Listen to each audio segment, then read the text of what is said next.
We are back for another UFC preview and predictions. The main event this weekend, Johnny Walker and Jamahal Hill will step into the main event spot here in the UFC Apex, going 5 rounds, of course, in replacement for Rafael dos Anjos and Rafael Fiziev. That fight has been moved to the pay-per-view, Colby and Masvidal, in just 3 weeks time now. So now Jamahal Hill, Johnny Walker, should be a fun main event. I mean, looking at this card, honestly, though, there's 12 fights on it. I think the worst we can do, and this is probably going to come back to bite me in the ass, but I think the worst we can go on this one's 9-3. Like, I truly don't think there's that many fights there are too tough to predict. As I say this, we're probably gonna go 3-9 now, but that's what I think. And real quick, gonna look over last week's card. We went 8-6. We started 0-4, so I was really happy with the 8-6 performance at the end of the night. We went 8-2 to close up the card. Big wins for me. Adesanya by decision, I thought was huge. I mean, I rewatched that fight, and every time I rewatch it, it makes me think that Whitaker won more and more every single time. I don't know, it's a super close fight. When I initially watched it, though, I thought Izzy won 3-2. That 4-1 scorecard is absolutely ridiculous.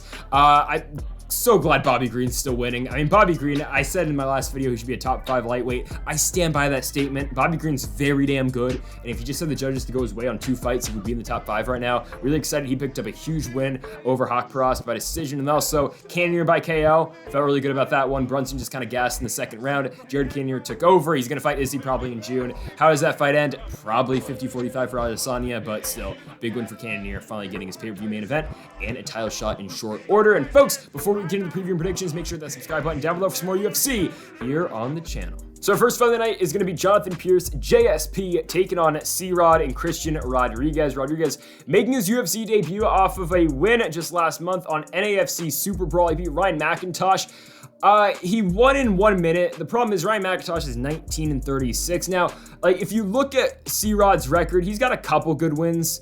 Some in CFFC, he's got one in LFA. He's got the win. The biggest win for him, though, is the Junior Cortez win on the Contender Series. Coming last year, he beat Cortez by unanimous decision. Looked very good in that fight. Kept the fight standing for the most part and really outstruck Cortez. Did deal with some adversity on the ground, but I mean, for the most part, when the fight was standing, Rodriguez was winning the fight, and of course, that's how he won it. The problem with Rodriguez in this one, taking this one on short notice against Pearce. Pearce was supposed to be fighting Austin Lingo. Lingo got hurt, so this is why we have this fight. Yeah, JSP, might call him GSP, but JSP, Jonathan Pearce, does everything pretty well. I mean, his last fight, you saw that he can go to the wrestling if he has to in the Omar Morales win. He took Morales down 6 times in just 2 rounds.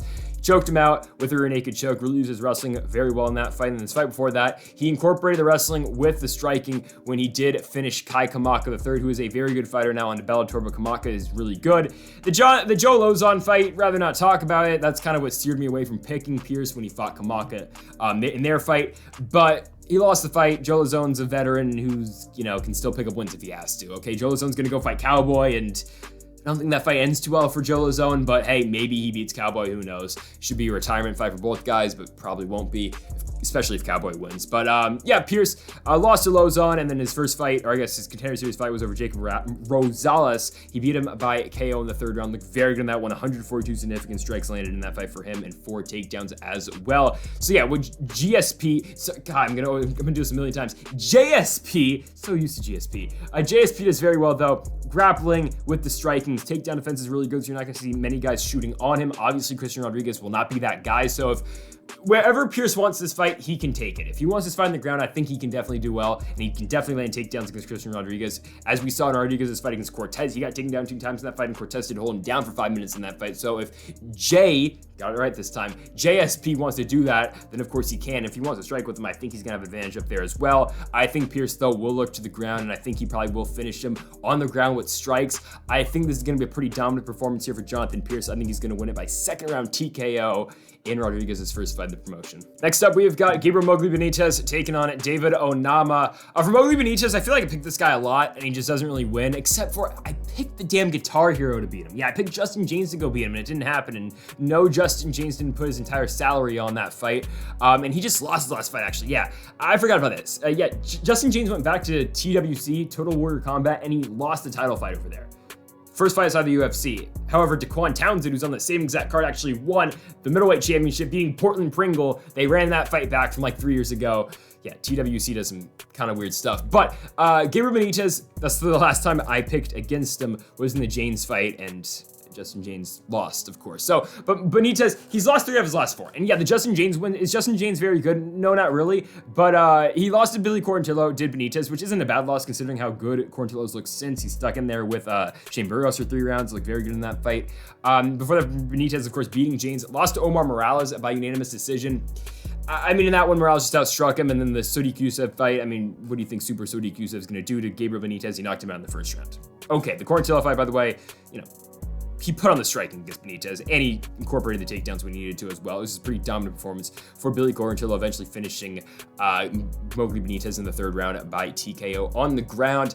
For Benitez's opponent, though, he's taking on David Onama, and Onama looked very good in the Mason Jones fight. Yeah, Mason Jones won because he could land the takedowns, but on the feet, that fight was so competitive. I mean, it was razor thin on the feet between Jones and Onama. It showed you how good this guy is coming into the UFC. It's his first fight. He's coming from FAC, and really, I mean, if anything, it put the spotlight on FAC. With Onama looking so good in that fight against Mason Jones, who's one of the uber prospects from Cage Wars. Fighting the Lion Championship has got some guys. And, you know, David Onama is putting that promotion on the map. Of course, Jeff Molina was over there as well. Some good fighters are coming out of that promotion. But Onama looked so good in the Mason Jones fight. Yeah, he lost, but it was one of those fights where he still won a lot from losing that fight, if it makes sense. One of the better fights of last year, I thought. He's a plus 325 dog in that one. Yeah, he lost, but now they're giving him Gabriel Benitez, a guy who has fought, I mean, what, 40 fights in his career. He's been knocked out 3 times. But Onama is so good with his hands, and unless Moggly Benitez has a dominant performance on the ground, which I don't think he's going to have, I think David Onama is going to run straight through Gabriel Moggly Benitez. I mean, this guy's got very good hands, quick hands, powerful hands. Didn't do enough to put away Mason Jones, which is so tough, but I mean, it was his first loss in MMA as a whole. He was undefeated as an amateur. He was 10-0, and then as a pro, you know, right now he's 8-1, but he was 8-0 before he took on Mason Jones. I really like Onama to go in there or really just beat the brakes off of Gabriel Moggly Benitez. I think Onama's going to come in there, first round KO. I think he's going to make it short and sweet, picking up the win and his first victory in the UFC. Now we've got Jessica Rose Clark taking on Stephanie Egger, and this is one of those fights, again, where I'm saying, like earlier on this card, I think we should go 9-3 no matter what. Like that's not the worst. I think Jessica Rose Clark's just so much better than Stephanie Egger. Like, honestly, where does Stephanie Egger win this fight? Like, unless she catches Jessica Rose Clark, like with a big shot, but even then, like, Egger doesn't have that much power. I mean, her knockout finishes are an accumulation of strikes on the ground. So if Egger's gonna win this fight, she's gotta be the dominant wrestler in this one. She's gotta use her judo, which, you know, that is her background coming into the UFC. She's gotta just out-grapple Jessica Rose Clark and just try to finish her on the ground. Other than that, I don't think she wins this fight anywhere else, because on the feet, straight stand-up Egger and Jessica Rose Clark, you know, Jessica Rose Clark fights that brawling style. She's gonna come in there, she'll, you know, take one to throw one. She's so good on the feet, and in her last fight, she didn't even go there, because she knew her opponent, Jocelyn Edwards, is a pretty good striker, so Jessica Rose Clark came in there, only needed 5 takedowns for 12 minutes of control. Dominant.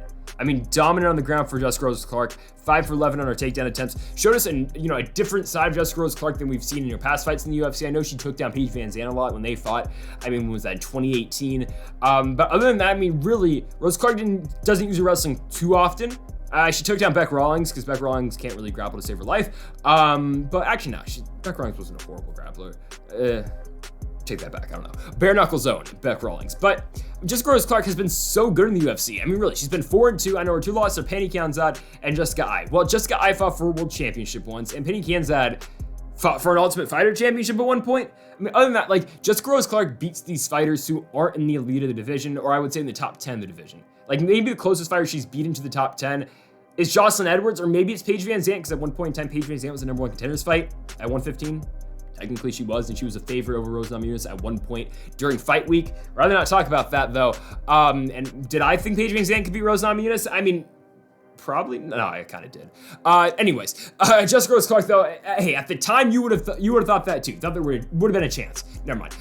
Going back to Rose Clark though and Egger, like I just think Jessica Rose Clark is so much better on every facet of MMA in this fight. Like on the ground, yes, this is the only way I think Egger's got a shot to win is if she can out judo or out grapple Rose Clark. But other than that, and because of Rose Clark's last performance on the ground, given as Jocelyn Edwards the best grappler, probably not. But just because of her last performance, I feel really good in picking Jessica Rose Clark everywhere this fight does go. On the ground, on the feet, I like Jessica Rose Clark. I think she wins it by decision. There you go. I think she's just so much better everywhere on where this fight's taking place. Yeah, give me Jessica Rose Clark by decision. Now, I'll be upfront with you. I don't think Gloria De Paula can beat most of the fighters on the UFC roster. Well, I don't think she can beat, I think there's a very limited sample of fighters that Gloria De Paula can beat at 115. No fault of her own. I think she was just kind of rushed to the UFC. I mean, what? She's 26 years old. I don't know if she should be in the spot just yet. The UFC was looking for fighters, at 115, and they signed her. I just think it's a little bit too soon, honestly. Her first fight in the UFC, they gave her Jinh Yu Frey. Jinh Yu Frey came out there and just absolutely dominated her on the ground. I think Jinh Yu Frey is finally finding her footing in the UFC because she's a given atomweight who's now fighting at 115, and I think Gloria De Paula could probably make atomweight as well. I think a lot of these fighters at 115 could benefit from that 105 weight class that the UFC just doesn't want to make, but we still have a 145-pound division for the women's. I'm in huge favor for the atomweight division. I just think it would help the UFC, and that's a whole video I can make for a whole other day. I just think the atomweight division should be a thing in the UFC. Anyways, but Gloria De Paula loses to Jinh Yu Frey, and Jinh Yu Frey out-wrestles her for 10 minutes in that fight. It's just a dominant wrestling performance for Jinh Yu Frey, who finally, getting her footing in the UFC, and she beat Ashley Yoder after that. Now, hey, look at this. Jinh Yu Frey's 2-2 in the UFC, just waiting for an atomweight division. But for De Paula, she comes back. She loses to Cheyenne Bays, Vlismas, Dolidze. Okay, I shouldn't say that.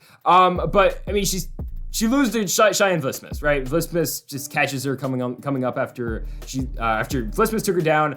On De Paula's way back up, Vlismas kicks her in the head. Ball game, right? So Cheyenne Vlismas knocks her out, gets the 50K as well after that win. So I've seen Gloria De Paula get knocked out so far in the UFC, and I've seen her get out-wrestled for 15 minutes. Given Cheyenne Vlismas hit her with that kick, that would probably knock out a lot of fighters in this weight class, but still. Now, when I said that, I don't think Gloria De Paula can beat many fighters in this weight class. The one that she can beat, and it's no disservice to Diana Belbita, but it's Diana Belbita. Because Diana Belbita doesn't really wrestle that much, and given her last fight, she struck with Hannah Goldie, and they, those two traded for a while, and it was actually a weirdly okay fight to start off the card in July, I think it was, Sandhagen and Dillashaw. Belbita stood there and traded with Hannah Goldie for a while. And that was a long time they stood there and they, traded shots. Yeah, Goldie did land some takedowns of her own, but it was really Belbita trying to keep this fight standing and just working, with the strikes.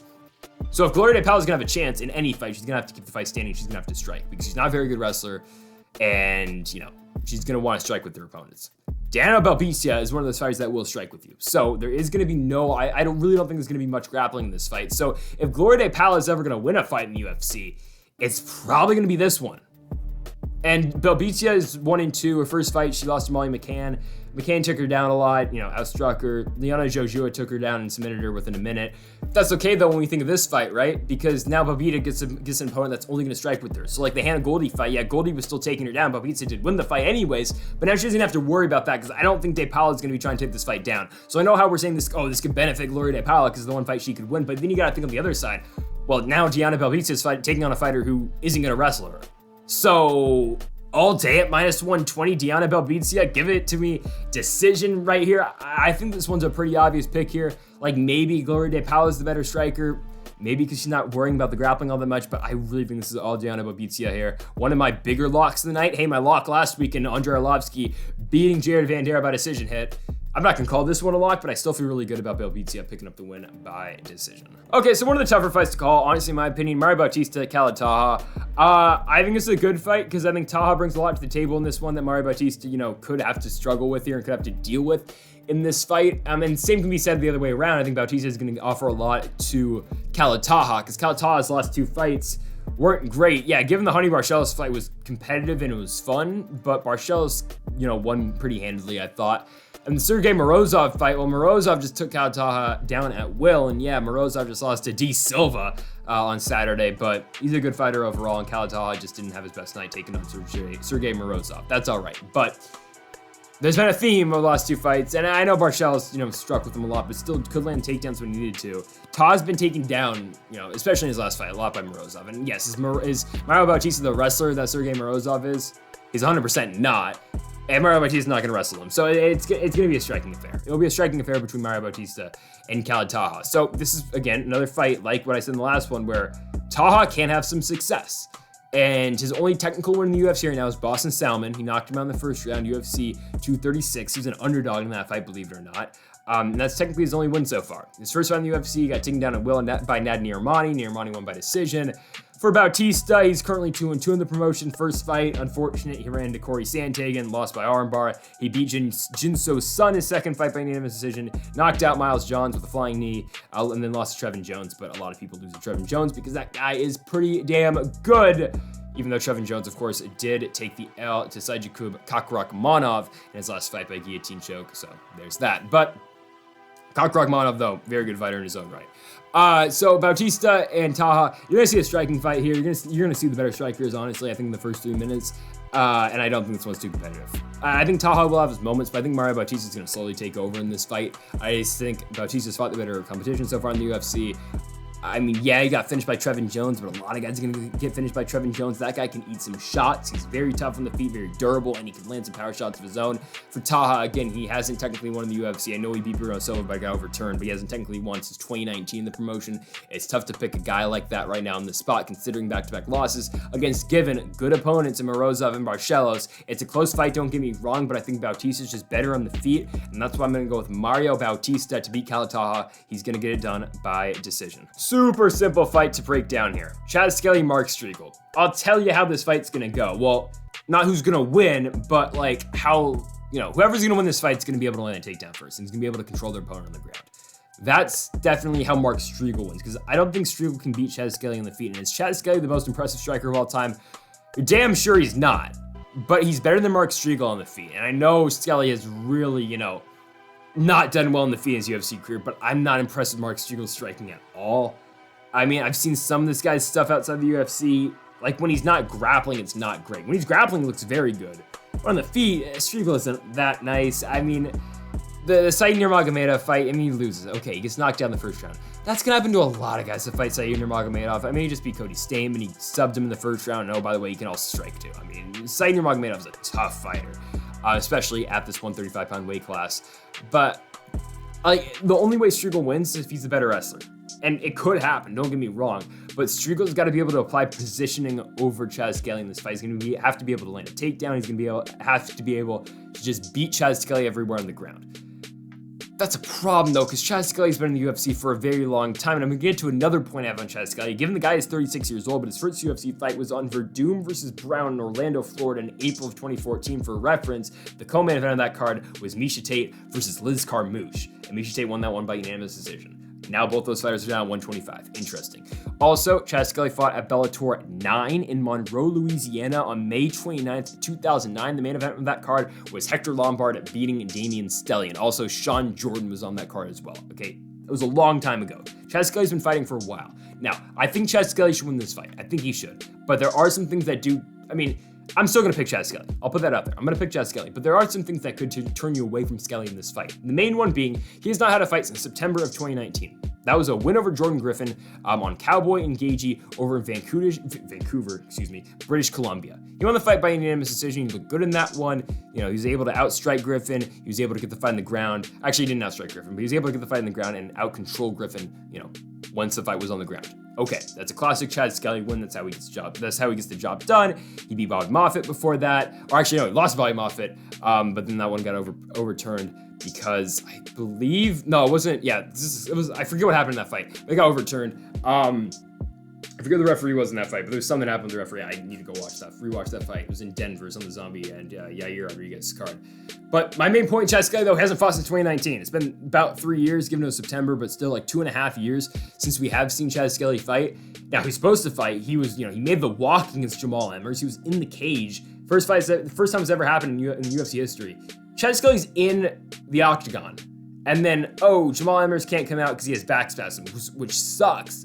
But now Chad Skelly doesn't get to fight. I think he got his winner's purse. I think he did. I hope he did for that fight. Obviously, it got canceled, but just unfortunate circumstances for Skelly. He was supposed to fight Grant Dawson before that. Those two fights got canceled, though, because Skelly got hurt one, then Dawson got hurt the other. And he's supposed to fight Trezano. Then Skelly had to pull out that fight. Now he's finally back against Mark Striegl. And again, everything I've said previous still stands. I think Chad Skelly's the better striker. I think when this fight gets on the ground, I think Skelly's just better on the ground. And again, the only thing that's concerning is that he hasn't fought in 3 years, but still, I like Chad Skelly to beat Mark Striegl. He's been training. He's been training for fights. He just hasn't been able to actually fight those fights. So I like Chad Skelly to win. I think he gets it done by decision. Okay, so maybe this isn't the highest level of a UFC fight, but it's still an entertaining one. This fight can definitely produce a really cool knockout in this one, because I think that's what's going to happen. Someone's going to knock down in this fight. Jesse Strader, and of course, we've got his opponent in Chad Anheliger. It should be a good one, because Anheliger, is a very good striker, and records can be deceiving. Because you look at the record and you're thinking, oh, damn, 11-5? Are we serious here? Really? Okay, the guy started his career 2-5. He had a rough start to his career. He started 0-2, then he won 2 fights, and then he dropped 3 fights. We started 2-5. Since then, though, he has won 9 straight fights, and he is now 11-5. And the man's taken on some pretty good opponents, really. I mean, he won a couple fights in Rise FC, and then he got on his way on the Contender. He had a very close fight. He won it by split decision. He got taken down 5 times in that fight, but his striking was enough to pick up the win. He landed a key knockdown in that fight as well. And of course, he won the fight. That knockdown, though, did come in that first round. And honestly, if Anheliger is going to win this fight, probably his best way of winning this one will be knockout in the first round. And honestly, if we're looking at Jesse Strader, probably more of the same. I'm still not that impressed with Strader. I'm not. Because his wins outside the UFC, like, they're in combate, but other than the win over Isaiah Gonzalez, he doesn't really have any good wins. I mean, he beat Michael Jackson, not the he Michael Jackson, but just another guy. The nickname is Blackjack on this Michael Jackson. Jesse Strader lost to Marcelo Rojo, which is going to happen to you, but Rojo's a fun fighter, don't get me wrong, but he's 0-2 in the UFC right now. Strader's first and only fight in the UFC is to Montel Jackson. We picked that fight exactly. I mean, that fight went exactly how we thought it was going to go. Montel Jackson, first round knockout. That's what happened. Simple as that. Montel Jackson landed 2 knockdowns in the first round, got done in 2 minutes. Jackson is a problem at this weight class. I mean, truly he is. This guy comes in there and gets finishes. I mean, he almost finished JP Bays. Trust me, this guy's going to be very good in the UFC. Like, Montel Jackson is going to be a problem. He's 29 years old. Watch out for him. Does he have a fight scheduled? He does. Oh my, I forgot this fight's happening. Him and Denat Buckley is going to be a crazy fight. That's actually nuts. That's happening next month. Very excited for that. Forgot that one was happening. So anyway, back to this fight though. Strader and Anheliger. I'm just not that impressed with Jesse Strader. I'm not. I think Anheliger's a better striker, and honestly, whoever's the better striker is going to win this one, because this one's not touching the mat. I mean, I'm for damn sure this one's not touching the mat. 2 strikers go in there and try and knock their opponent's heads off. I think Anheliger's better, though. I think he's going to knock out Jesse Strader, and I think he gets it done in the first round. I'm just not too impressed with Strader. I don't really think his chin's the best. He's only had 7 pro fights, and he's been knocked down 2 of them. I mean, yeah, he's a puncher's chance no matter what, obviously. Strader can come in there and knock him out. I just don't think it's going to happen. I think Anheliger's just the better striker, and he should finish Jesse Strader. He'll get it done in the first round by KO. All right, you want my lock of the night? This is my lock of the night right here. Parker Porter, Baudot. Parker Porter beats the brakes off of Baudot, and it's not even competitive. Parker Porter by decision. Is that all you want? I mean, I'll go into it. I don't think Baudot is good at all. Like, obviously a better MMA fighter than I'm ever going to be, but, I mean, he's kind of only in the UFC because he's an MMA factory guy. Fernand Lopez is coach. Gon's one of his training partners. I mean, the UFC is trying to capitalize off of another big French heavyweight. He's not that guy, though. He's 0-2 in the UFC, and technically the Nascimento fight got overturned, so technically he's only 0-1 now, but man, he came in the Tom Aspinall fight a plus 520 underdog. He gets finished early. The guy came in the UFC off of a DQ win. I mean, before that, he beat a fighter who was 0-2 at the time. He lost to Dalcha Lujanbula, who I think Lujanbula is all right, but I mean, he just lost to Marc-Andre Barry. He was going to fight Cody Brundage, which he should win that fight if we're being honest next month, but I mean, come on, right? Come on. He got knocked out by Dalcha Lujanbula in the first round. Lujanbula is not a fighter that fights at 265, but, you know, that fight was at light heavyweight. Baudot's now gone up, and he hasn't looked that great since. He doesn't have a really good win. Like, look at his record. He doesn't have a good win, like, over a winning opponent, like a true winning opponent in his entire MMA career. Aspinall finished him real quick. Nascimento finished him in the second round. Normally, okay, I picked Parker Porter to win by knockout a lot. And he just hasn't, actually, I haven't. I think I did once, I might have.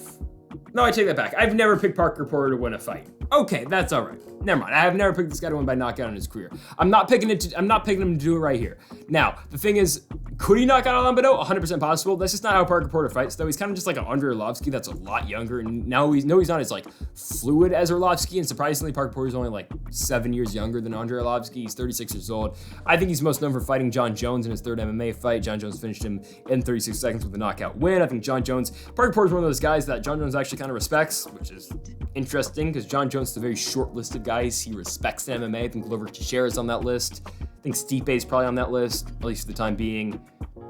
Parker Porter's there. I don't know. That's probably it. I mean, honestly, that's probably it.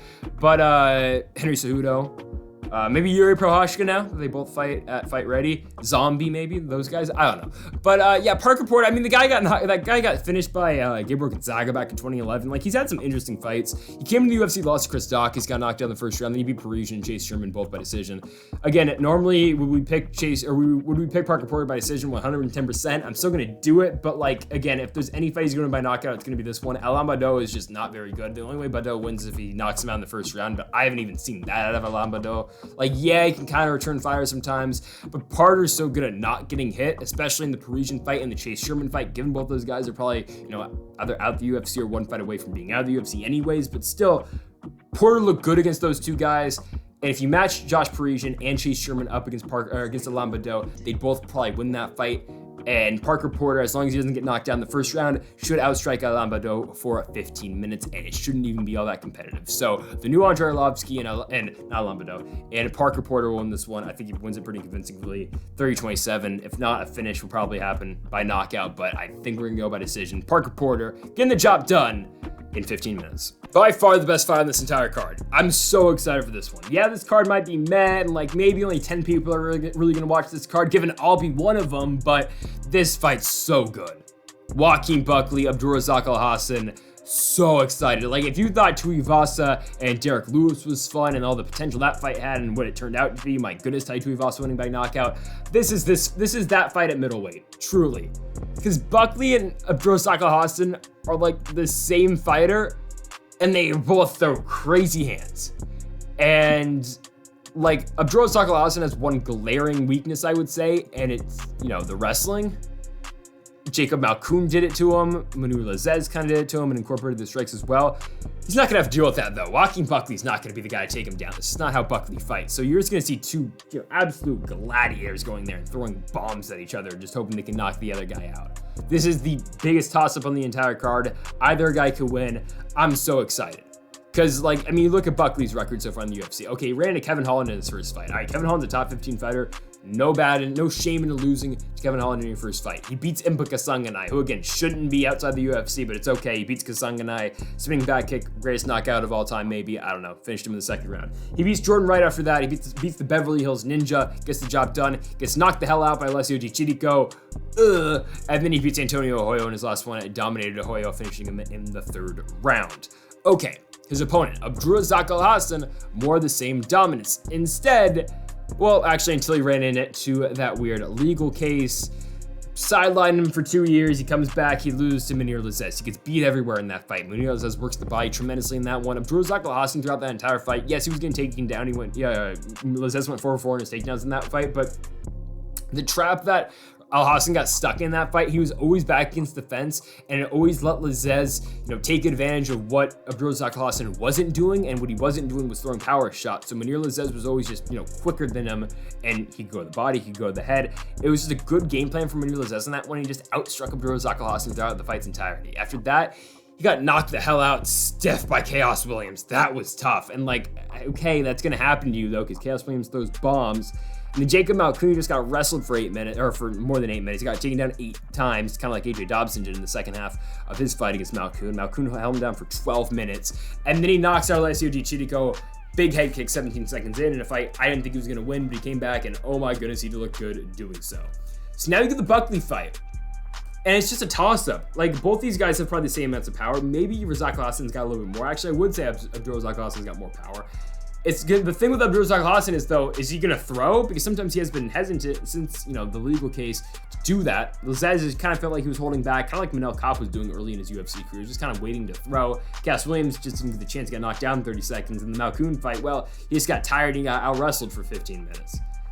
He's not going to get out-wrestled in this one. I mean, Joaquin Buckley, what he does well. Those really nice head kicks, very nice right hooks out of Joaquin Buckley. Same can be said about Abdulrazak Alhassan, though. I mean, they're basically the same fighter. It's just that Alhassan's a little bit older, and they kind of do the same exact thing. So, one's out of Fortis. Buckley, I don't know where Buckley's fighting anymore. I know he's fighting out of St. Louis. I'm not exactly sure in the gym, but, I mean, crazy fight no matter what happens here. It's going to end in a first-round knockout, most likely, or a second round like the Lewis Tuivasa fight. I think Alhassan gets it done, though. I think Abdulrazak Alhassan is going to beat Joaquin Buckley. I just think that in somewhat of a mirror match that Abdulrazak Alhassan is going to see against Joaquin Buckley, I think he's just better on the feet than. Or actually, sorry, I wouldn't say that. I just think Abdulrazak Alhassan is going to be the first one to land over Joaquin Buckley, just because I think he's got more power than Buckley's got. And I think whoever's going to be the first one to land a clean shot in this one's going to win, because the chins on both these guys aren't great. Like, yeah, they throw a lot of power, but Buckley just got knocked out 2 fights ago by Alessio Di Chirico, and Abdulrazak Alhassan got knocked out stiff, and he was down for like a whole 5 minutes since Chaos Williams. So you know whoever lands first is going to land a brutal knockout. It's going to be on SportsCenter. It's going to be on all of those ESPN accounts. It's going to be a crazy knockout. It's just a matter of who's going to be able to land it. I think Abdulrazak Alhassan is going to do it because I think he's got more power than Joaquin Buckley, and I think he's going to see a lot of, confidence after beating Alessio Di Chirico by KO. I know MMA math doesn't work like that. Buckley lost to Di Chirico. Alhassan beat him. Still, though, I like Abdulrazak Alhassan to go in there, finish Joaquin Buckley early. I think he's going to get it done at first round knockout. Obviously, this fight could go either way, no matter what. I mean, it's a crazy fight. Either guy can win by knockout, but I'm going to slightly lean towards Abdulrazak Alhassan to pick up his 12th win in professional MMA. All of them by KO. Going with Abdulrazak Alhassan by knockout. Now, even though Jim Miller somehow won his last fight by knockout, it's crazy when he beat, I think it was Eric Gonzalez. Yeah, it was Eric Gonzalez knocked him out in the second round with a huge overhand left to start off the second round. Even though he did do that in his last fight, this fight is kind of grappler versus striker. I would say Nicholas Motta is a pretty good striker, who that's how he got in the UFC, by winning on the Contender. It was a close fight that maybe he should have lost, honestly, against Joe Lowry. He ended up winning it, though, and here we are against Jim A10 Miller. And I mean, you know the story of Jim Miller. I feel like everybody knows it. The guy's had so many professional fights. I mean, this Saturday is going to be fight number 51 for Jim Miller. He's going to have the most fights in UFC history again with this fight coming up this week against Motta. It should be a good fight. I mean, okay, yeah, I know. Jim Miller just finished Eric Gonzalez by knockout, but I feel like Miller's at still this gatekeeper role that they're not going to cut him. You're never going to cut Jim Miller. As long as this guy wants to fight, he's going to stay in the UFC. Even if he's on like a BJ Penn type losing streak, he's going to stay in the promotion. He's always going to fight these entry-level guys in the UFC coming off the Contender Series. And Nicholas Motta is one of those guys, right? So it's going to be a test for Motta, because if Motta can stand with him and strike, then I think he's going to win the fight. But if he can't, you know what Jim Miller does so well: takedown, grapple, let's wrestle, and Jim Miller's probably going to drown him on the ground if he can, again, get the takedown. It all depends on that. I really think it does, because on the feet, am I overly impressed with Nicholas Motta? I'm not, but I think he's still better than a old Jim Miller who is 38 years old, who has been in 51 professional fights. So I think if this fight does stay standing for 15 minutes, yeah, could Jim Miller land a bomb like he did against Eric Gonzalez? Sure, but I think Nicholas Motta is a better striker than Eric Gonzalez is. I don't think anyone's willing to, dispute that fact, obviously. But then Jim Miller could just go in there and wrestle him for 15 minutes. And I feel very good in picking Jim Miller if I'm picking it based off that fact. I mean, right? It's a classic grappler versus striker. Do you think Nicholas Motta can keep this fight standing and eventually knock out Jim Miller? Because Motta's got power, yeah. He's taking on a guy, again, who's had 50 plus fights ever in his MMA career. So do you think that's going to happen? Or do you think, again, the veteran, the guy who's fought 50 times, can go in there and do what he's done 33 times and out-wrestle guys to victory? I'm going to go to the latter. I think Jim Miller's going to do a classic Jim Miller performance here. It's going to be an A10 Miller performance. He's going to come in there. He's just going to out-grapple Nicholas Motta. He's a plus 155 dog in this one. I'm cool taking it. This is one of the fights, though, again, where I said, I don't know. If we lose, if we go 9-3, this is one of those fights, 100%. Because it can go either way. I mean, really, you're going to know who's going to win this fight, I think, within 3 minutes. Because if Jim Miller can land that takedown in 3 minutes, it's going to be a long night for Nicholas Motta. If he can't, it's going to be a long night for Jim Miller, actually a quick night, because he'll probably get knocked out. I'm going to go with Jim Miller, though, going into that fight, shooting for a takedown, out-grappling Nicholas Motta throughout this entirety of this fight. This fight was scheduled for earlier, either last year before, of course, Eric Gonzalez took Motta's spot. Miller passed that test. He's going to pass this one over Nicholas Motta. He's going to win his 23rd fight in the UFC, his 34th professionally. Yeah, give me Jim Miller to pick up the win. I think he gets it done by decision after a dominant performance on the ground. Co-main event time, Jamie Pickett and Kyle Daukaus.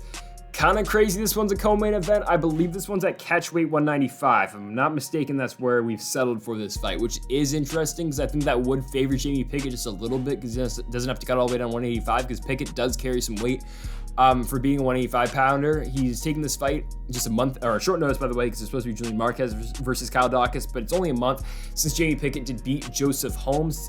And he wins the fight. He beats the ugly man, Joe Holmes, by unanimous decision. Used the takedowns in that fight, which really, put him over the top in that one. But he was outstriking Holmes, I think, I would say, for majority of that fight. But again, the grappling was what did it for him. And same thing we said about the Laureano-Staropoli fight. Now, Staropoli just didn't offer that much in that fight, and Pickett was out striking him. He was out grappling him. And honestly, after Jamie Pickett started 1-2 in the Contender Series and 0-2 in the UFC, he's kind of turned around. He's won 2 straight fights. Now, given it's against Joe Holmes and it's against Laureano-Staropoli, 2 entry-level guys in the UFC, and I'd still kind of put Jamie Pickett in that entry-level type category in the UFC, maybe just a little bit above that, but yeah, it's just kind of tough. Honestly, though, I feel like we talk really high about Kyle Daukaus a lot because just the way they've, matchmaked him so far in the UFC. His first fight, he comes in, he fights Brendan Allen, who Brendan Allen's a borderline top 15 guy. He has a competitive fight. It's a fun fight. Again, gets outshadowed a lot by Poirier and Hooker, but it's a competitive fight that Brendan Allen does win. No complaints with the decision there. Daukaus comes back. He beats Justin Stufsis by unanimous decision, UFC 255. He wins it handily. Next fight's Phil Hawes. He gets dominated in the Phil Hawes fight. Hawes outstrikes him. Daukaus isn't able to ever get that fight on the ground. The only time the fight does get on the ground is when Phil Hawes takes it down. And yeah, Daukaus has a little bit of success, but I mean, it's a 30-26 victory for Phil Hawes. It's pretty dominant. Now Daukaus comes back. He turns around against Kevin Holland. He wins the fight initially, but then it's, reviewed. Herb Dean and I think Dan Miragliotta looked at it and, oh yeah, there's a headbutt. Knocked out Kevin Holland, and then Kyle Daukaus just took his back and subbed him. But again, the review showed that it was a headbutt. So the fight, of course, got overturned to a no contest. That's been Kyle Daukaus' run in the UFC, and I feel like we talk about him like, one of those borderline top 15 guys because of the win over Holland, but man, if that headbutt never happened, Kevin Holland probably would have won that fight, probably would have finished him late. I mean, I don't know. The fight, we didn't know how that fight was going. It was only like 2 minutes in the fight when the headbutt happened. But Daukaus and Holland, come on. In a striking fight, Kevin Holland's probably going to outstrike Kyle Daukaus, and I think he's probably going to be able to stuff those takedowns. I don't know, because Daukaus, he's a good grappler. The problem is, how does he get the fight to the ground? Because his wrestling isn't the best. And that's the problem I have with him in the Jamie Pickett fight here. Like, yeah, I think Daukaus, straight up should be able to beat Jamie Pickett at 185, but at 195, all that weight that Jamie Pickett is going to be holding will make it tough for Kyle Daukaus to get this fight on the ground. Because on the feet, like, is Jamie Pickett the most impressive striker? He's not, but he's probably better than Kyle Daukaus is. So honestly, I think Pickett's got a very good chance to win this fight. But him taking this one on short notice does concern me, and I think, all around in the grappling side of things, yeah, Daukaus is better. But again, though, my struggle with him is, can he get the fight to the ground and can he land a takedown? Because if he can, he'll win. But if he can't, Jamie Pickett will stand the outside. He'll win a technical unanimous decision, probably 30-27, just pure striking. But against an MMA fight, Kyle Daukaus will probably find a way to get this one on the ground. I don't think this is a levels fight just yet, because again, I think we sell a little bit too high on Kyle Daukaus right now. I think he's a good fighter. He's got a lot of potential, and again, he's probably, he's getting boosted because of the last name, obviously, because Chris is now in another main event, Columbus, in a couple weeks against Chris, a couple months, I guess, against Curtis Blades. But all around, he should be Jamie Pickett. He should win the fight. I think he'll find a way, either through clinch or through takedowns or whatnot. He'll find a way to get this one to the ground. I think he'll have varying levels of success against Jamie Pickett on the ground.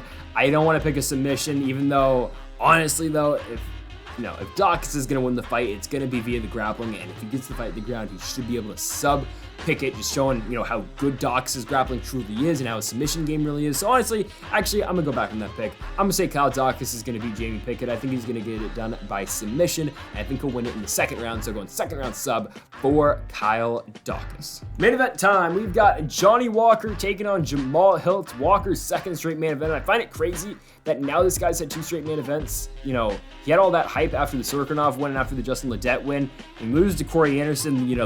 There's levels to this fight. He loses to Nikita Kirilov, beats Ryan Spann in a fight where he almost lost, gets a main event. It's one of the worst main events in UFC history, for being honest. It's so boring.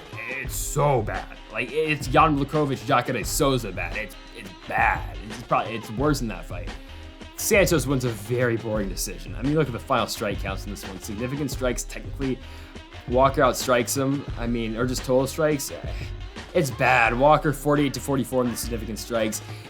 But if you break it down round by round, yes, Santos probably does win, because Walker, I think, Walker wins 1-4, Santos wins 2-3-5. It came down to the 5th round. Santos wins just barely. It's not a very good fight. Like, truly, it's not a very good fight. Don't rewatch it. That's all I'm going to say. Don't rewatch it. The problem is, for Johnny Walker in this fight, Jamahal Hill's not going to wait like Thiago Santos does. He's not going to wait because we know Thiago Santos has got power, but the thing is, the trap, I wouldn't even say it's a trap, it's just something that Thiago Santos always falls into, especially recently. He doesn't throw the hands enough. The Rakic fight was a prime example of that. John Jones was a prime example of that. Glover Teixeira, he was throwing, but he just couldn't finish him. Like the Thiago Santos that was knocking out Jimmy Manuwa and knocking out Jan Blachowicz, that guy was a problem. But post-MCL and ACL surgery, Thiago Santos has kind of been, or post-injury really, because even the John Jones fight when he got injured with the ACL and MCL, he was unwilling to throw, he was unwilling to exchange in the pocket with his opponents. And now if he, stood there and exchanged with John Jones in that fight back in July of 2019, he probably would have got finished because Jones probably just would go to the hips and probably wrestle him. But anyways, I just haven't seen that guy in Thiago Santos that's done that. Jamahal Hill will go in there and actually try and knock your head off. And that's what he did in his last fight. He knocked out Jimmy Crute in about 40 seconds. Big win on Fontenaldo in December of last year. He lost to Paul Craig. Don't want to talk about that one again. He just got taken down, then he broke his arm, and then Craig finished it with strikes. Weird fight. He didn't dislocate his arm. I remember, yeah, it was weird. But before that, Hill knocks out OSP. He beats Kilson Abreu. He beats Darko Stosic, or Kilson, yeah, he beats Kilson Abreu. Abreu, he beats Darko Stosic. I mean, he's a good fighter, man. Hill's a very good striker. I mean, hell, I don't think he's gonna have too many problems with Johnny Walker, because Johnny Walker, again, does the unorthodox stuff where, he'll just be kind of crazy in there, he'll throw head kicks, but if we're being honest, we haven't seen that out of Johnny Walker since he lost to Corey Anderson, because in the Nikita Krylov fight, he just got shut down wrestling. Anderson just beat him up on the feet. Ryan Spann, he almost got finished twice. He popped back to his feet and did land a big shot. The thing is, again, Jamahal Hill's not going to walk into a big shot like Ryan Spann's going to. He just won't. He's a better fighter than that. He's a better technical fighter than that, but a better technical striker than Ryan Spann is. And the Santos fight, it was just boring and it was a long decision. Yeah, Walker didn't get hit that much, but again, I think Jamahal Hill's that type of guy, though, that's going to stand there. He's going to walk you down. He's going to force you to throw with him. And if he lands, he's going to connect, and he's probably going to knock you out. So, and given, I think Walker's chin is very suspect. At best it is, because Spann, again, almost finished him twice. Corey Anderson finished him. He didn't get hit a lot by Santos, so we can't really gauge his chin off of that performance. But Jamahal Hill, very strong striker, very heavy hands. If he lands on Johnny Walker, which I think he's going to, I think he's going to finish him, and I think he's going to get it done in the first round. That's why I like Jamahal Hill to win this one. He's a minus 250 favorite for a reason. I think he'll get it done. Will it be competitive? Honestly, I don't think this fight's going to last that long. I think we're looking at a real short and quick performance out of Jamahal Hill to come in there, pick up a big win, put his name really, I wouldn't say the title picture, but put his name in the top 10/top 5 of this weight class and look for a big fight after this. Because when you look at the division, number one, of course, you have the champ, Glover Teixeira. The number one contender is Yuri Prochazka. And then, or actually technically it's Jan Blachowicz, but Prochazka, of course, is fighting next to the belt. After that, we got Jan Blachowicz at 1, got Rakic at 3, Anthony Smith at 4, he doesn't have a fight right now. We've got Thiago Santos at 5, Magomed Ankalaev at 6, Dominic Reyes at 7, Volkan at 8, Krylov 9, Walker 10, Craig 11, and Jamahal Hill at 12. With the winner, I mean, honestly, the winner of this fight should probably fight Volkan Oezdemir, but I think Oezdemir might be booked, if I'm not mistaken. If not, I guess give Jamahal Hill and Nikita Krylov. We can test his wrestling. And for Johnny Walker, if he wins, Dominic Reyes, because I think this fight Reyes can probably win if they probably want to get him back on track. I don't know. But I don't think Walker's going to win. Honestly, maybe Johnny Walker will fight Dominic Reyes no matter what, because they probably want Reyes to get a win anyway. I think Jamahal Hill's going to win, though. I think he's going to walk down Johnny Walker. I don't think this fight's going to last all that long. I think, again, Hill's going to come in there. He's going to walk down Johnny Walker, and he'll finish him in the first round. Because, again, I don't think Walker, his chin's very good at all. I think Jamahal Hill is going to test it, and he's going to knock him out early in the first round. And folks, that'll do it for UFC preview and predictions again this weekend. Jamahal Hill, Johnny Walker in the main event. Again, not the best card, only 12 fights, but next week we'll be back for a very good main event. Potential number one contenders fight, of course, there with Islam Makhachev and Beneil Dariush, who will be the next top contender at 155 after the winner of Charles Oliveira and Justin Gaethje. We will find out in 2 weeks' time. And then after that, oh my goodness, Colby Covington, Jorge Masvidal. So excited for that main event. But again, this week, Hill, Walker, and folks, that'll do it. Make sure that subscribe button down below for more. Make sure to leave a like if you did enjoy the video. Give Unc Sega for watching, and Mamba forever.